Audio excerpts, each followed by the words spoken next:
Médico, você usa só IMC para diagnosticar a obesidade no consultório? Então, sinto te dizer, você pode estar deixando o paciente doente sem diagnóstico.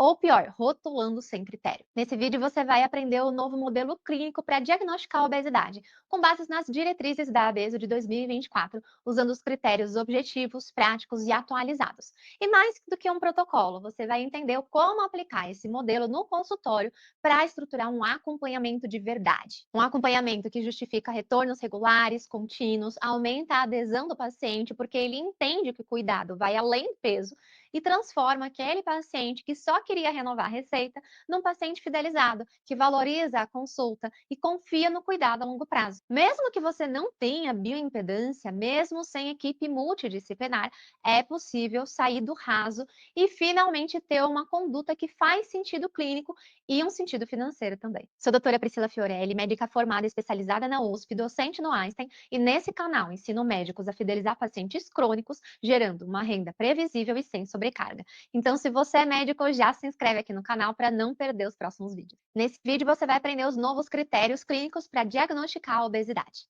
E nesses dias eu estava discutindo o caso com uma das minhas alunas sobre um paciente adolescente, uma paciente de 15 anos que chegou com IMC de 30,8, ganhou 25 quilos em 2 anos, tem compulsão alimentar, toque, vive em um ambiente familiar com uma desestruturação e já apresenta aumento de triglicérides e glicemia. Você sabe que só por esse IMC ela já tem obesidade, mas você saberia dizer se ela tem uma obesidade clínica e como comunicar isso para o paciente de uma forma a ela aderir ao tratamento?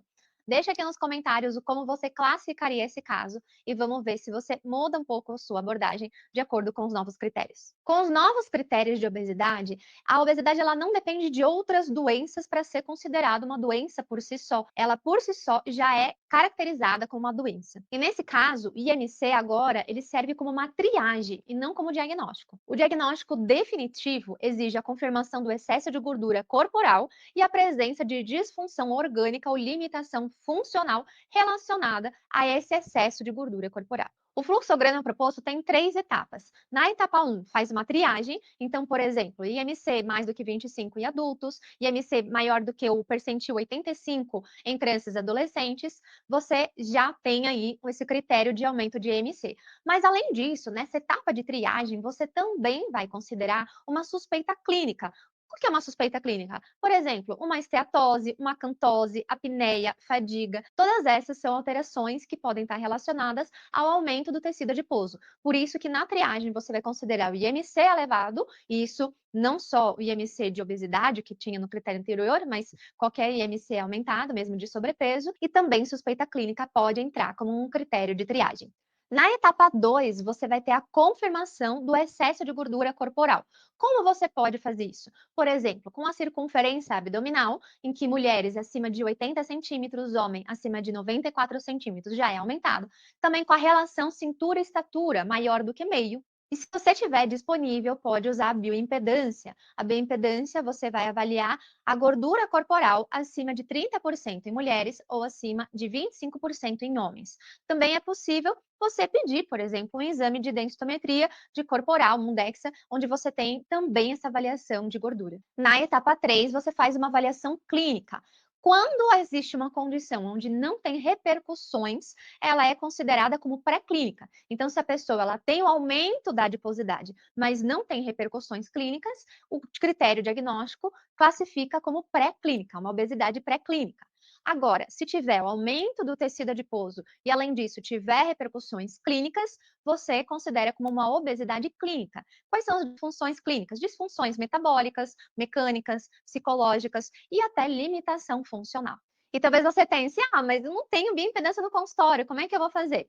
Não tem problema, porque a diretriz deixa claro que você pode usar essas medidas mais simples e acessíveis, como circunferência abdominal e a relação cintura-estatura, que são válidas e embasadas cientificamente. Agora, é claro, você está no consultório particular e você quer colocar uma bioimpedância, tanto para ter uma maior precisão clínica, para conseguir fazer uma avaliação não só da composição de gordura, mas de outros aspectos, é um excelente diferencial, porque você transmite uma autoridade clínica, gera dados objetivos que podem ser seguidos ao longo do tempo, fornece também uma proposta de acompanhamento em que o paciente consegue visualizar o que ele precisa. Então, tudo que o paciente ele consegue visualizar fica muito mais fácil. Então, se você não tiver bioimpedância, é importante colocar alguma maneira para o paciente conseguir visualizar os dados que estão sendo coletados, por exemplo, da circunferência abdominal. Agora, o maior diferencial mesmo que você, como médico, pode ter no consultório não é equipamento, é a sua capacidade de conduzir o cuidado de uma forma ética, humanizada e baseada em evidência. É saber olhar além do peso, escutar sem julgamento, oferecer um plano com propósito e não só uma prescrição genérica ou um rótulo pelo IMC. Com esse novo modelo, você estrutura o seu raciocínio clínico com segurança, justifica esse acompanhamento contínuo, sem medo de parecer que está enrolando o paciente, porque consegue ver os dados de uma forma muito mais precisa e as repercussões clínicas também.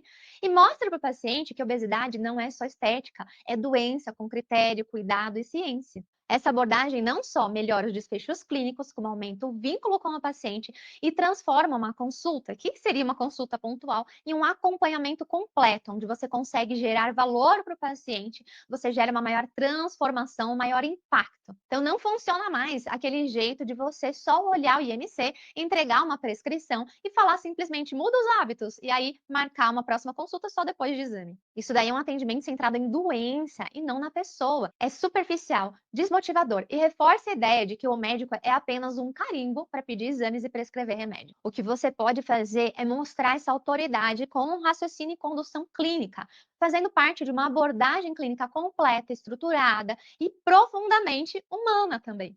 Aqui você aplica esse modelo dos critérios, né, que a gente tem os novos critérios de obesidade, e também usando uma abordagem centrada na pessoa. Então, na etapa 1, você vai fazer a triagem, medir o IMC, sim, olhar também outros sinais clínicos, esteatose, acantose, fadiga, apneia, compulsão, alterações menstruais, ganho rápido de peso, história familiar, escutar o contexto do paciente, validar suas emoções, não pular direto para a balança. Essa contextualização e olhar para o paciente é fundamental quando a gente está fazendo uma abordagem centrada na pessoa. Na etapa 2, você vai confirmar esse excesso de gordura corporal. Então, se você tiver bioimpedância, ótimo. No consultório, eu acabei pegando recentemente bioimpedância, então dá sim para você fazer sem bioimpedância, mas existe sim esse diferencial caso você consiga. Então, se não, você pode continuar somente com as medidas mesmo, com uma fita métrica e ver a circunferência abdominal ou a relação cintura e estatura. Isso já é bastante para você conseguir definir se existe um excesso de adiposidade. E na etapa 3, vai fazer uma avaliação clínica. E assim, não negligencie essa parte, porque ela é a mais importante, onde você vai conseguir ver as repercussões desse excesso de gordura e que você também consegue trazer para o paciente a importância disso para fazer um tratamento adequado. Então, aqui você vai se perguntar: será que esse excesso de gordura está gerando uma disfunção? Disfunção metabólica, psicológica, funcional?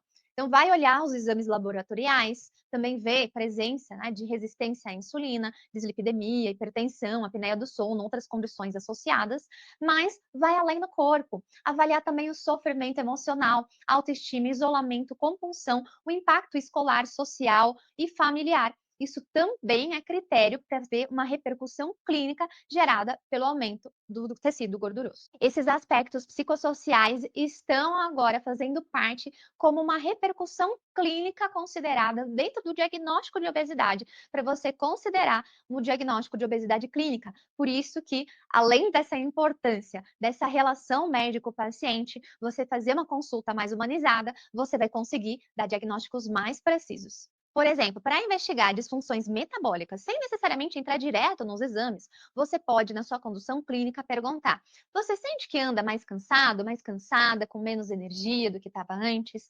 Tem sentido fome mais fora de hora ou vontade de comer coisas mais doces ou salgados fora do habitual? Já percebeu alguma alteração nos seus exames de rotina, de glicose, colesterol e pressão? E é claro, também ver os exames. Mas é importante saber o que o paciente sabe sobre sua própria condição clínica. Então, perguntar: já teve diagnóstico de pré-diabetes, resistência à insulina, gordura no fígado? Isso são coisas importantes para perguntar. Além disso, investigar disfunções psicológicas e emocionais. Como, por exemplo, como você tem se sentido com relação ao seu corpo ultimamente? Tem tido episódios de comer sem controle, como se fosse difícil parar, mesmo sem fome? Você sente vergonha, culpa ou tristeza depois de comer? Isso tem afetado sua autoestima, sua confiança no dia a dia? São perguntas também importantes para o médico fazer sim. E para investigar limitações funcionais, como por exemplo na escola, trabalho, autocuidado, vida social, pode perguntar, como por exemplo, o excesso de peso tem te impedido de fazer alguma atividade que você gostaria? Você tem evitado de sair, fazer exercício, se encontrar com pessoas por conta disso? Na escola, no trabalho, sente que isso está te atrapalhando de alguma forma? Como tem sido o seu sono, o seu descanso? Tem tido ronco, cansaço ao acordar? A comunicação clínica é um instrumento poderoso para poder engajar o paciente no tratamento. Por isso, use escuta ativa, valide história, entenda o que pesa além do peso. Como, por exemplo, a paciente que a gente comentou. Sim, a gente consegue ver que existe uma obesidade, mas qual é a repercussão clínica? Qual a repercussão metabólica? Qual a repercussão do ponto de vista biopsicossocial? Isso também faz parte não só do diagnóstico, como também do tratamento.